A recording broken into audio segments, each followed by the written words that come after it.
On Second Shot, we tackle 2 new headlines every week to find out what kind of wisdom the world is dishing out today. And we want you to be a part of that. When you see a headline you want to take a second shot at, or if you're looking for advice, or just want to tell us what you think of the show, email us at secondshotcast@gmail.com. If you like what you hear, rate us on iTunes. This helps us move up in the ratings so more people will see us. And if you want to hear more, subscribe to the show so that the new episodes will get straight to you every single Friday. We love you. Thanks for listening and enjoy.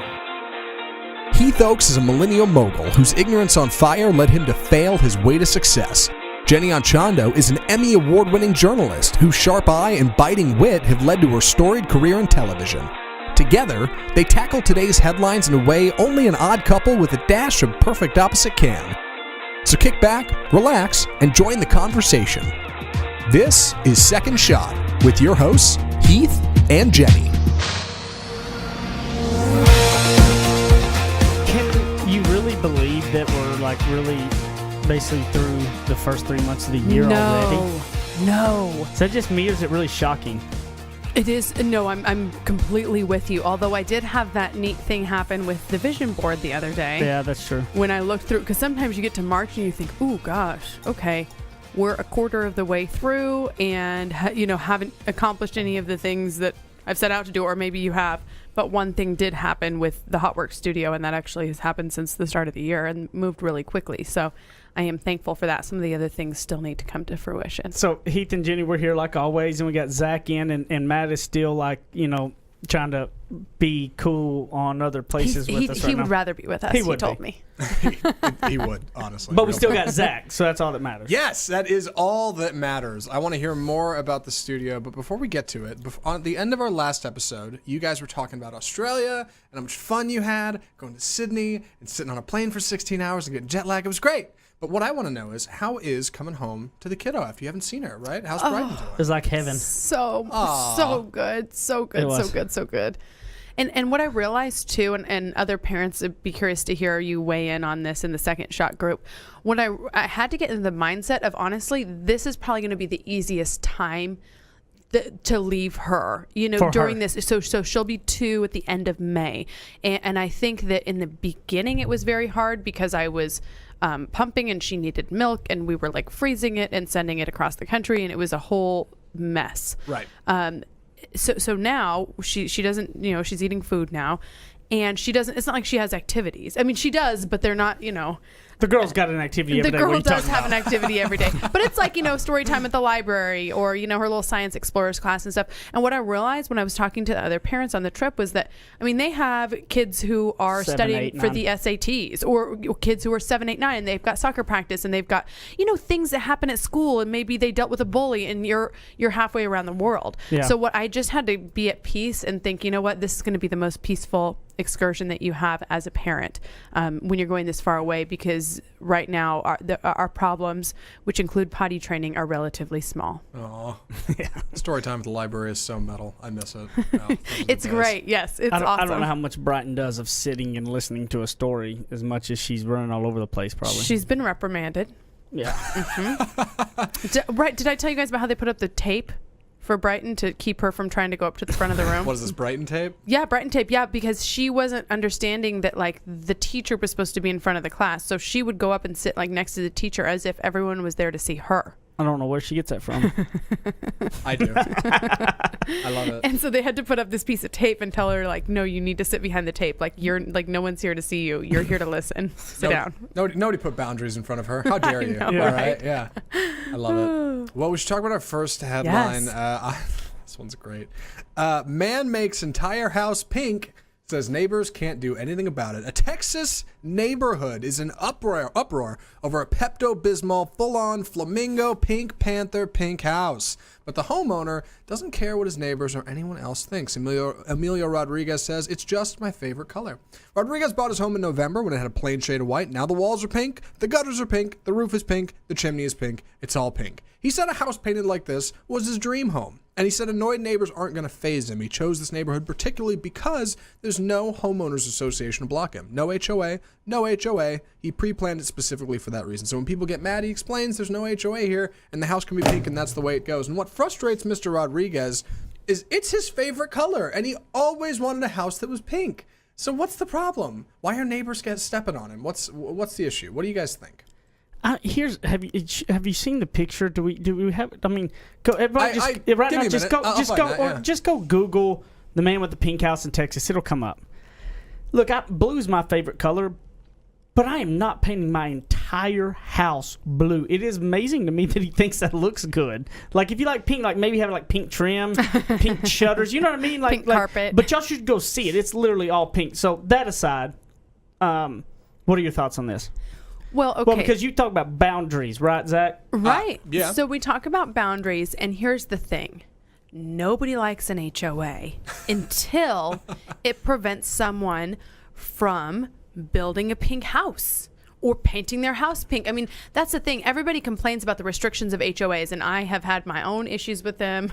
When I lived in Arizona, it was like I'd get home from work and one weed had popped up during the course of the 12-hour workday, and there was a note on the door. So I was like, oh, man. But I had to remember that I knowingly purchased a house in this community with an HOA, right? So thank goodness. Okay, so sure, I have to go out and pick my weed, but that also means everyone else has to go out and pick their weeds. So my love for HOAs is beside the point, or lack of love. But it's also like, look, this is what I signed up for. And I think, Heath, you were going to talk about sort of the boundaries in relationships and work life and why they can be really good. Well, I'm just going to read you what Zach wrote whenever he sent this, because his questions is pretty on point. Zach said that I'm coming from this from perspective of the guy's neighbor.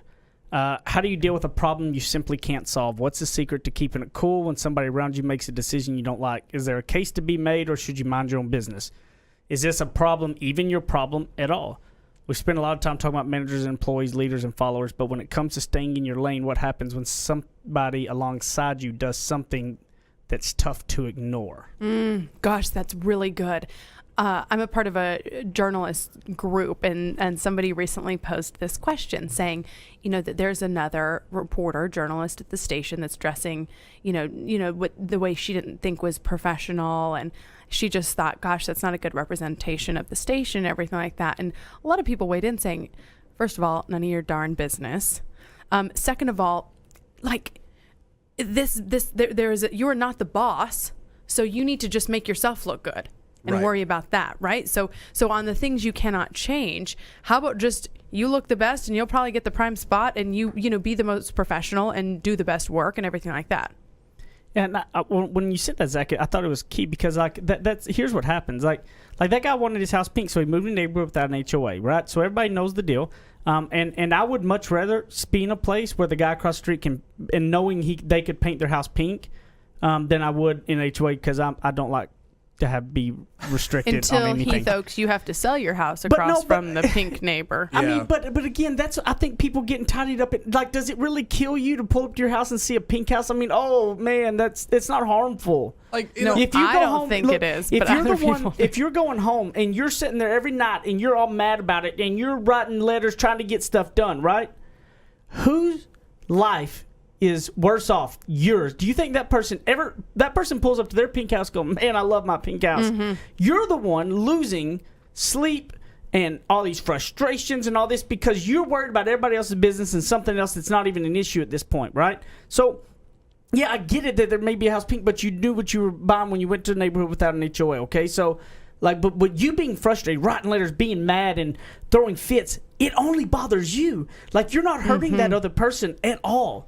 So that's what sometimes our ego gets in our way, is we want to get all up in arms when we're really only harming ourselves. When you go, look, positive side is you can do whatever you want to your house. If your weeds are out, nobody's sending you a deal. You're not paying HOA fees. You've got to go to that positive side of it and go, look, luckily we live in a neighborhood that man has the ability to paint his house pink. I really like that perspective. And we talked earlier, I think it was last episode, about the time as a resource. Yeah. And so it's like you're literally spending your precious resource trying to take somebody else down. Right. Why not look at that house as a testament to the fact that despite the fact that we live in a world full of HOAs and rules that say you can't do things the way you want, one man managed to achieve happiness on a level that most can't because he got the pink house he always wanted. Why can't you appreciate that? And think to yourself, you know what? Hey, what if I want to paint my house all blue? I can, because I live next to this guy and we don't have an HOA and I can do that. Like, why not use that?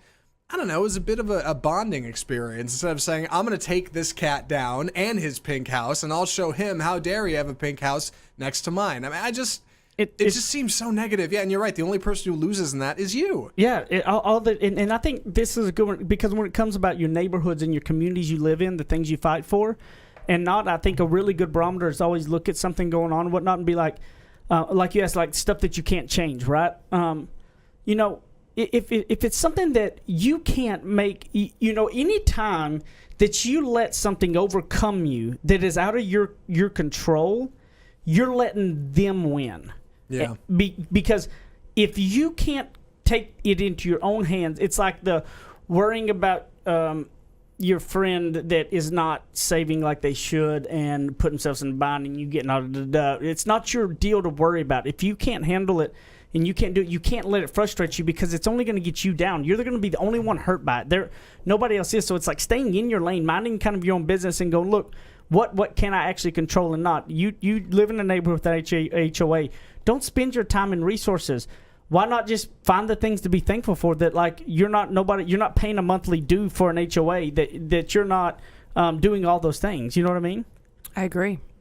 Yeah, I think that. I'm into that.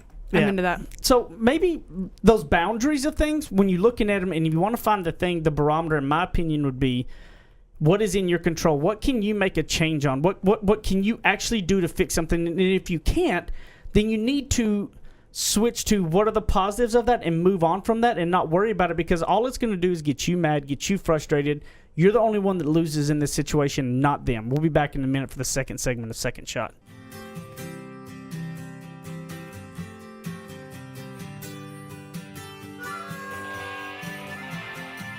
He makes up words, she translates them. Heath and Jenny host more of Second Shot, coming up on RNCN. To all of my friends in the great state of Texas, if you have not taken advantage, I have a way to save you a ton of money. I have saved over about $3,000 in the last year, and I have no hassle. Go to energyogre.com, put in the promo code SECONDSHOT. Now listen, promo code SECONDSHOT, and you're going to get a free month just for signing up and saving a ton of money. So don't be crazy. Stop sitting around talking about, is this the real deal? And go do it right now. energyogre.com, promo code SECONDSHOT, and a free month. Thanks. Go get it now. Run.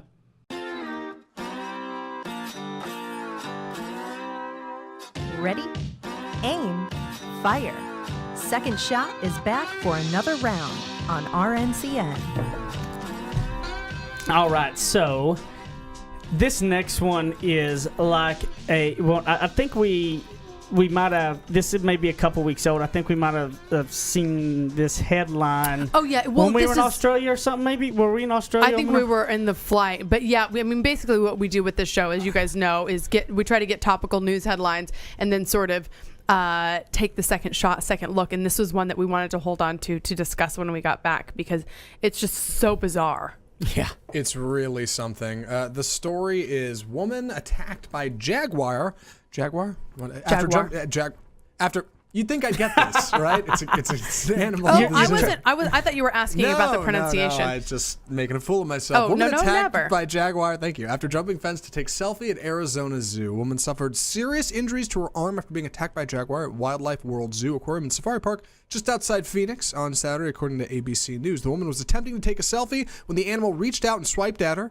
The zoo said the woman crossed a barrier in an attempt to get the photo. And the zoo had this to say: "We promise you nothing will happen to our jaguar. She's a wild animal, and there were proper barriers in place to keep our guests safe. It's not the wild animal's fault when barriers are crossed." Still sending prayers to her and her family. When I looked at this, what I thought of were boundaries. Specifically, the boundary between this woman and the jaguar, but just in general, boundaries between relationships. It seems so often that we are people who are protective, who keep things to ourselves, often keep people at arm's length, and that's okay. But sometimes there are other people out there who feel like they want to get a closer look. They want to get more involved. They want to get deeper into whatever you're doing, and that may not be all right. So when it comes to boundaries, and I look at this story of this jaguar who some people said, hey, maybe the jaguar should be dealt with. Other people said, why would that be the case? It just seems like a practical analogy in that, right? In what a boundary is and why it's important and why sometimes it's not just whoever's on. Boundaries, I guess, are a mutual thing. They're for both people. They're the people on the outside as much as they are for the people on the inside. They're for the safety of all parties involved. What do you guys think? Look, look, you love a selfie just as much as anybody, but I can't imagine there ever being anything that you go, ooh, I want to jump in the pen with a Jaguar to take a selfie. That's a no. So the Washington Post reported that 250 people worldwide died taking selfies in 2018. Funny story, Instagram is working on rules so you can't take selfies with like any kind of wild animals outside of like pets and dogs and horses and fish and stuff. Maybe we did get a koala picture while we were in Australia, so I hope we don't get banned. This makes me sad for our society that Instagram has to block it because we are jumping in pins with Jaguars to take selfies. It's really something. So when I think about the boundary side of all of this and sort of pushing the limits, I think of this from, I'll give like a journalistic example. So, reporters are asked to go out and get stories, and I've done this for, more than a decade and a half. And it's like, okay, so something happened and you need to go find out the family side of the story. Say it was something tragic, say it was a death. And so journalists are tasked with sharing the entire story, right? So I look at it from the perspective of, I do want to give that family the opportunity to speak on behalf of their loved ones. A lot of people look at it, when a journalist approaches, the loved one of somebody who has died as being really intrusive, right? Because why would you try to speak to them during their time of grief? Well, if this was a known person or somebody of public interest, or maybe the story was high profile, well, the story's going to be done either way. So it's judicious to give them the opportunity to speak so that it's their voice and their word and a family member, a loved one speaking on their behalf, as opposed to just a stark news anchor just spitting out facts and making them not seem human. So you approach the house. Here's where the boundaries come into play, because you can really harm somebody by pushing it too far, by not just explaining what I just explained. Hey, look, gosh, sorry is not enough. But I do have to let you know we're going to be sharing this story. If you want the opportunity to share your side of it, here's my information. We can do it on your terms, in your language, at your house, and be accommodating to them. But that's where you stop it. And this is where sometimes a journalist will cross the line and create a lot of heartache for a family and create a big issue for the company they work for. When you keep pushing, and then that severs that relationship. I know that this has happened with law enforcement departments. You push because you want the interview with the family member of the law enforcement office. Well, guess what? They're not going to have a very favorable impression of you if you're going forward and pushing for that one story, instead of having the overall concept of, if you'd like to share it, I'm here to be the conductor for that, or to be the means to an end on that. And some practical stuff, like, because not all of you are journalists, but I would think this is where this is where the emotional intelligence comes into play. Because as a reporter, when you're doing that, that's reading them people to figure out where that, you know when you're pushing too much or not. And if you don't have an emotional intelligence enough to have that intuition of people when to stop, and in sales, this is a big key. I'm sure, of knowing when to push, when not to push. But I also think it's, what's interesting is where I went with this wasn't business much as I go, especially with Zach, Gage now going to be married. Some people will put out there like, my husband and I we're 100% open with everything with each other. We are like, nothing's closed off. Oh, and they don't close the door when they go to the restroom? Yeah, stuff. I mean, just like little things like that. Like some people will think, or they share all their passwords. Well, and there'll be like people that get married that some people have some kind of their own little privacy. Like they actually close the door when they go to the bathroom, right? Like, and they're like, is this wrong? Like, because everybody acts like, I don't think there's anything wrong with having your own little privacy like that. You know what I mean? Having some personal boundaries in general. There's nothing wrong with that. Doesn't mean that you don't love that person or not. If you have a little bit of personal boundaries yourself, I mean, I don't think it needs to be. I don't think it has to be if that's not your personality. That's the thing is I would think that it goes back to you and who you are and where your boundaries are. And I think it's important to know what those boundaries are in relationships that you have as well. knowing where you can go with it. And then, also I think it's sometimes what happens is a friend will push over your boundary, and you just get angry. You get solely, you totally close off. It's just like the journalism, example that I gave you. You close off that whole agency. Like I said, say you were going to a police agency trying to, really get into their inner circle, and they didn't want that. Well, now they're definitely closing you off for a while. But in the personal relationships, though, whenever you do that, most of the time you get mad and you never tell that person they crossed the boundary, and then they never know why your relationship is weird, which I don't think is fair to that other person, because they may not have known our boundaries. Sometimes we all have these boundaries that are not the most clear and outspoken. How do you do that? You have to tell them. Have you ever had to do that where you're like, okay, that crossed a line? You got to let them know that. If you don't, then you can't be mad at them because they didn't know that it was wrong. Like, that's what I always look at. I go, how can you be mad at somebody if you didn't let them know they crossed that line? Like, how are they supposed to know all your invisible boundary lines? No, you're right. They don't know that. You've got to. And then, look, if you tell them and they cross it again, that's when you can be mad and be done with them. But I think that's a lot of the issues. Obviously, relationships in work and in personal always really come down to communication being properly done or not, right? And I think that when you don't let people know when they crossed the line or they crossed over and you just keep it to yourself, then you're not letting them know to correct it. They can't read your mind. They don't see those invisible lines. You have to inform people because you can't be mad about something they didn't know they crossed. So how do you approach that? How do you do that? I think it's a very simple conversation. It would be a very simple of, Zach, the other day whenever you said XYZ, that crossed the line for me. That pushed me over. That made me feel this way. And I'm bringing it up because I don't think you meant it for that, but I want to let you know that's kind of that's something that bothers me, that I wanted to let you know what that line was and kind of how it was. I mean, it's a very I don't think it has to be a big important thing. Like I guess I did that recently with someone that I was doing a negotiation with, and it was with regard to, they made some commentary about a certain group of people that I think they thought that I would be okay with that generalization and that stereotype. And I did. You 100% just did that. You're right. You're right. I did do that because I was thinking, gosh, that would be tough for me. But it's true when you do have that boundary. When I'm like, nope, not acceptable. I will not have that language be a part of communication with me.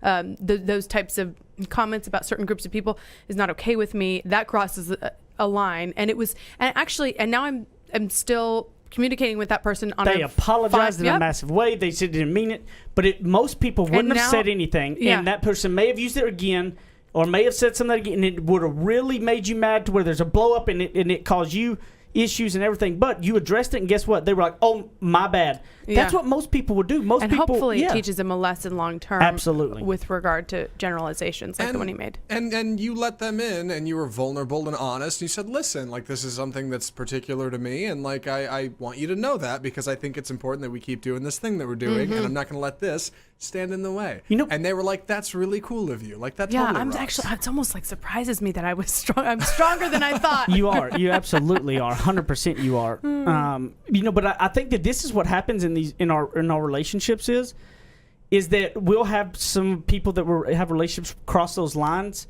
and we'll be in our head going, are they like intentionally doing this to make me mad or blah blah blah, right? You get in your side of your head that they're maliciously doing something, right? You know why you're in your head with that? Because you never even told them that bothered you. You're right. And it's like, it's not their fault unless they know, because if that person would have responded totally differently, we would not be doing business with that person. That would be done and over with, wouldn't have to deal with it. But because they responded the way they did, in the way that they, everything and was... because we host a podcast called Second Shot. Yeah. But, I mean, that's the thing is I think that because of addressing them, we don't address the boundaries, and then we get in our head and think people are maliciously doing things. Because if you address the boundaries and that person keeps doing it, then guess what happens? Then you move on from them. And if not, then they don't. But you can't put it on them until you take the ownership and actually let people know that you've crossed the boundary, you've crossed the line. And people that really care about you and love you and did not mean to cross that boundary are going to take that as a very much so a positive. They're not going to take that as a negative thing. So we'll be back in a minute for the third segment of Second Shot.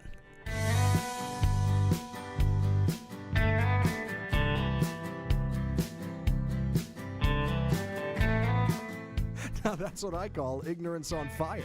More of Heath and Jenny still to come.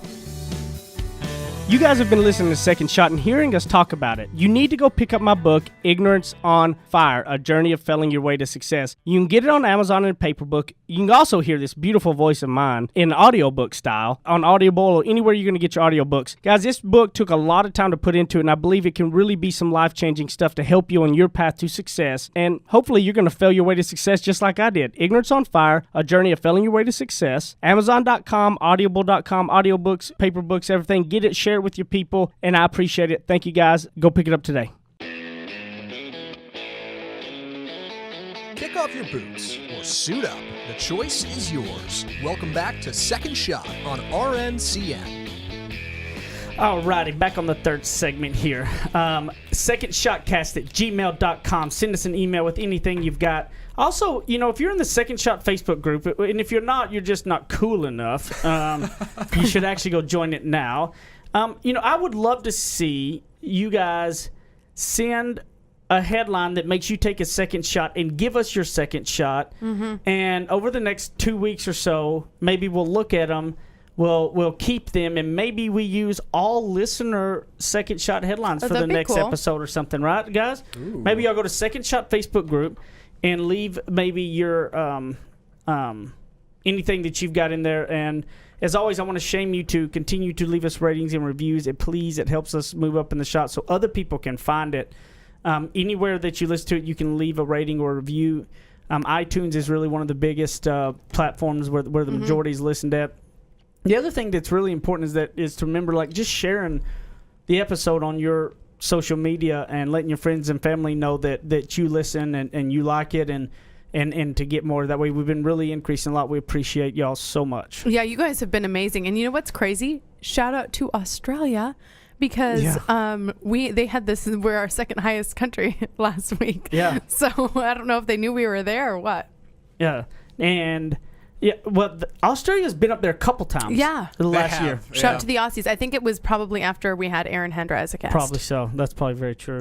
And they've been hanging around still. That means they like it. So good. Shout out to our Aussie friends. That doesn't explain our popularity in the People's Republic of Russia, but every once in a while that lands on the board. Yeah, somebody over there. We had a review on the iTunes on March 1st that. It's Lauren Zott.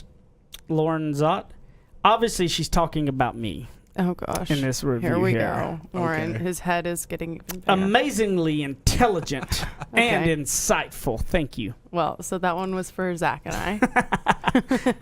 You don't think she was talking about me? Shoot, y'all. Shoot, y'all. Thank you, Lauren Zott. We appreciate that very much. Next up, March 4th. A Mel Rock 123. I love listening to Second Shot, a show that is unlike any other. It's positive, informative, realistic, and fun. I've been a Jenny fan since Fox 4, and I love her calming perspective. If you haven't listened to this podcast, you are missing out. Oh my gosh, thank you so much. And thank you for following me from Fox 4. I know that we have a lot of Fox 4 fans that listen to the podcast, so thank you for shout out. Yeah, the more the merrier, guys. Thanks. And then last Friday from a Sierra Ranch. Wow, your shaming has really been working. I know. I'm proud of my shaming. Thank you all. I'm ashamed at how well the shaming is working. This one, Sierra Ranch. I have listened from the beginning, and I still love listening each week. Thanks for putting out all the positive vibes in the world. I love the addition of Jenny. So this is awesome because Sierra Ranch has obviously been listening a long time and finally gave in. So if you're one of the Sierra Ranch who's been listening for a long time, finally give in now, please. Sierra Ranch. I like that name. Yeah. It's a good I don't know if that's just like her screen name, her AOL Instant Messenger name. Another thing that just, because I know they hear the advertisements and stuff, but Energy Ogre, ENERGYOGRE.com. Yes, it's a legit deal. Like Energy Ogre, we've saved tons of money on electricity. Even if you don't even have your, if you feel like, if you're in Texas, it's only for people that are in Texas. Yeah, it's only for people in Texas. I'm just going to put this out there into the world. Yeah. And maybe, I don't know. We try to keep this show very small on sponsors so we can have it be mostly content. But I do hope that we can get sort of like a sponsor that can do a give back like this for our national and international listeners at some point. So maybe we'll put that on the vision board for 2018, because this is literally the best deal for the Energy Ogre one. Yep. Unfortunately, only for Texans. Yeah, they'll save you a lot of money. They really do. They handle it all for you. You don't have the hassle. We use it, and we've been using it forever now, and it's been huge. And like almost all of our friends we know do it, because we're like, you have to do it because it legit saves a ton of money. So when you go to energyogre.com, in the promo code, you put second shot, and I think you put second shot all one word. And if that doesn't work, do it as 2 words. I can't remember what that deal is, but you'll get a month free by using that as well. And when you go in there to sign up, just go in there to sign up, put your bill in there. You don't have to sign up unless you're going to put your info in there, and they're going to show you if they can save you money or not. So you don't actually... Jinx, you owe me a Diet Mountain Dew. You don't have to actually buy anything or do anything unless it's going to save you money. So that's always the positive. Yeah, it's somehow a service that pays for itself. It's and then amazing. Some. I know, really that's what I'm is. saying. I hope we can find other sponsors of the show that can do things like that and save people so much money. I hope we can find other sponsors of the show, and I don't think we'll have this problem, but when we have more sponsors eventually, because somebody's going to want some of this, that we're just as genuine about. That we're just like, oh my God, this service is killer. How could you not? Like, this is amazing. Yeah. But that's why I also think that Tapatio should be a sponsor. Oh, okay. Just saying. I've given them so much free media because it's the best hot sauce. Tapatio. It's the best hot sauce in the world. That reminds me. Have we talked about this? Huh. This is a very old mainstay from the show. Where do you live in Topo Chico? You have any thoughts on that? Oh, wait. Jenny likes Topo Chico. Yeah. really? Yes. I like... Okay. Well... I wish I could verify this. I actually tried to find it. I've been looking at this recently. I've been investigating the use of natural colors and natural flavors in products. Okay. Because that's sort of a word that if you say that, you can put in a whole host of things that are quote unquote natural flavors, but may or may not be something that you want to be putting into your body. But anyway, I think that Topo Chico doesn't have added natural flavors. And if that is the case, it will become my new number one. Right now, LaCroix is my number one. Ooh, Yes. I love LaCroix. Oh, no. Yeah. I love LaCroix. It's good. It has added natural flavors. My but I parents still hate drink it. I can't say I like either. Oh, no. Heath gags. Yeah. But Heath has the palate of I a like water. 10-year-old. But I like water. I like straight up regular water. There's some people out there that do not like LaCroix. I've heard it tastes like hairspray, or it tastes like the sound of a fruit shouted through a wall. That's a good Like description. somehow, if that makes Okay. any sense Shouted at all. through the wall, Like that's it's awesome. just yeah. I love an analogy, and here's what LaCroix is for me. It's like the nicotine patch for me from Diet Coke. Oh my God. Yeah. Right? Okay, so way back in the day, early on in my news career, I would drink like a ton of Diet Coke, and then I realized this is not ideal for you. Yep. So I tried to get off of it, but I needed some bubbles. So then I started drinking LaCroix in order to get off of the Diet Coke, right? So it was still something that had bubbles and was kind of fun and like something different than water. So it was like, it's like my nicotine patch. Christine is an avid Diet Coke fan. She was drinking like a Diet Coke a day, maybe 2 sometimes, and now she's down to like a LaCroix a day. She's more hydrated. Yeah, like LaCroix's Living great. her best Yeah. pre-married life. So LaCroix, slip us a sponsor resume, would you please? Yeah, we'll see if we can get you in here. Tapatio's who should really do it. Tapatio really should. I just don't know if it really matches the brand. Like Yeah, it does, because we love some Tapatio. we do. But I mean, just in terms of like overall, like. Yeah, but we love Tapatio. Everybody should have Tapatio. I mean, I agree.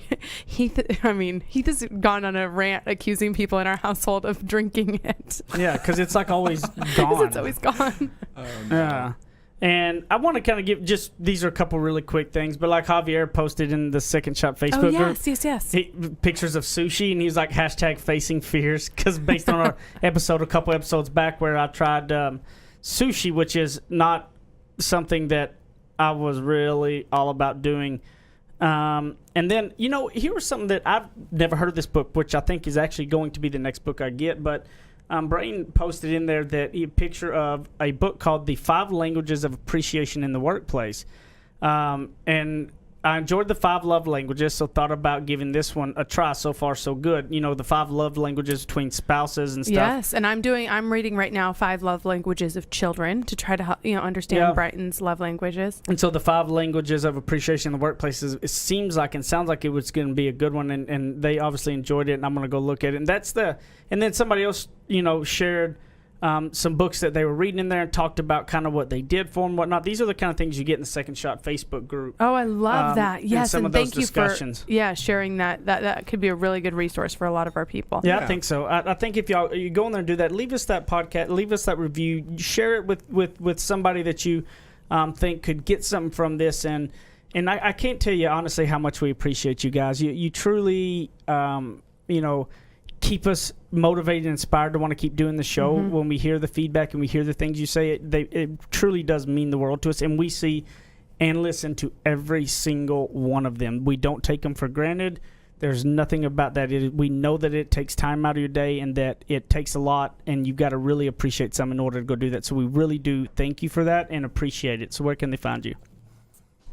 That was so nice, babe. Oh, thanks, I Maureen. second everything he said. On Instagram, Jenny Anchondo. Same thing with Facebook and my website. And then on Twitter, it's Jenny Anchondo TV. And I will definitely be hanging out in the Facebook Second Shot group. And I hope you guys all have a fantastic week. Agreed, Heath. Well said. At Apple Zackintosh on Twitter and Instagram. Facebook.com/group/Second Shot. Come check us out. Join the show. Leave a headline. We want to talk about it next episode, maybe. At Heath Oaks or at Ignorance on Fire, you can find me on Facebook and Instagram, LinkedIn, Twitter, all those things. I love you guys. See you next time.